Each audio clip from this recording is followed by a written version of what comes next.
ജോസിന്റെ നല്ല കിൻഡലടി ഗുരുവായൂർ ചിത്രത്തിന് കിട്ടിയോ? ഗുരുവായൂരിന്റെയും ടർബോയുടെയും ലേറ്റസ്റ്റ് കളക്ഷൻ റിപ്പോർട്ടുകളാണ് നമ്മൾ ഈ ഒരു വീഡിയോയിലൂടെ സംസാരിക്കാൻ വേണ്ടി പോകുന്നത്. അതിലേക്ക് വരാം. അതിന്റെ മുന്നേ മൂവി പ്ലസ് മീഡിയ എന്ന് പറയുന്ന നമ്മുടെ ചാനൽ ആദ്യമായിട്ട് കാണുന്നവരാണെങ്കിൽ സബ്സ്ക്രൈബ് ചെയ്യുക. പോസിറ്റീവ് റിപ്പോർട്ട് നേടിയ സിനിമയായിരുന്നല്ലോ ഗുരുവായൂർ അമ്പല നടയിൽ. തുടർച്ചയായ 7 ദിവസവും 2 കോടിക്ക് മുകളിൽ കളക്ഷൻ നേടിയ ചിത്രത്തിന് 8ാമത്തെ ദിവസം ബോക്സ് ഓഫീസിൽ ചെറിയല്ല നല്ലൊരു ഇടിവ് തന്നെയാണ് സംഭവിച്ചിരിക്കുന്നത്.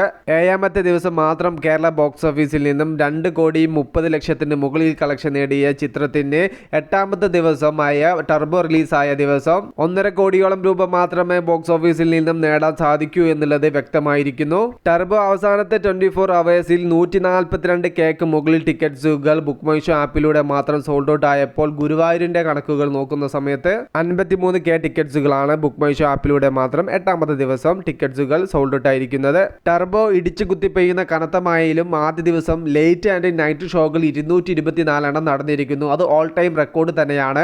എന്നാൽ ടർബോയുടെ ആദ്യ ദിവസത്തെ എസ്റ്റിമേറ്റ് കളക്ഷൻ റിപ്പോർട്ട് പുറത്തു വന്നിരിക്കുകയാണ്. 7.5 കോടിക്ക് മുകളിലുള്ള കളക്ഷനാണ് ചിത്രം ആദ്യ ദിവസം കേരളത്തിലല്ല ഇന്ത്യയിൽ ഉറപ്പിച്ചിരിക്കുന്നത്. 7.5 പ്ലസിലേക്ക് ഇന്ത്യൻ കളക്ഷൻ എത്താൻ സാധ്യതയുണ്ട് എന്നാണ് ട്രാക്കേഴ്സ് വ്യക്തമാക്കുന്നത്. കറക്റ്റ് റിപ്പോർട്ട് ഇനിയും നമ്മൾ അറിയാൻ കാത്തിരിക്കേണ്ടി വരും. ചിത്രത്തിന്റെ വേൾഡ് വൈഡ് കളക്ഷനും 2024 ഒരു മലയാള ചിത്രത്തിന്റെ ഏറ്റവും വലിയ ആദ്യ ദിന കളക്ഷനും ചിത്രം ഉറപ്പിച്ചിരിക്കുകയാണ്. അത് എത്രയെന്ന് അറിയാൻ കറക്റ്റായിട്ട് നമുക്ക് ഇനിയും കാത്തിരിക്കേണ്ടി വരും. പ്രതികൂല കാലാവസ്ഥയിലും ജോസിനെ കാണാൻ പ്രേക്ഷകർ തിയേറ്ററിൽ എത്തുന്നു എന്നത് തന്നെ ഈ ഒരു ചിത്രക്ക് ഒരു എക്സ്ട്രാ ഓർഡിനറി പോസിറ്റീവ് തന്നെയാണ്. കാത്തിരിക്കാം ചിത്രത്തിന്റെ കൂടുതൽ കളക്ഷൻ അപ്ഡേറ്റിന് വേണ്ടിയിട്ട്. Okay, by.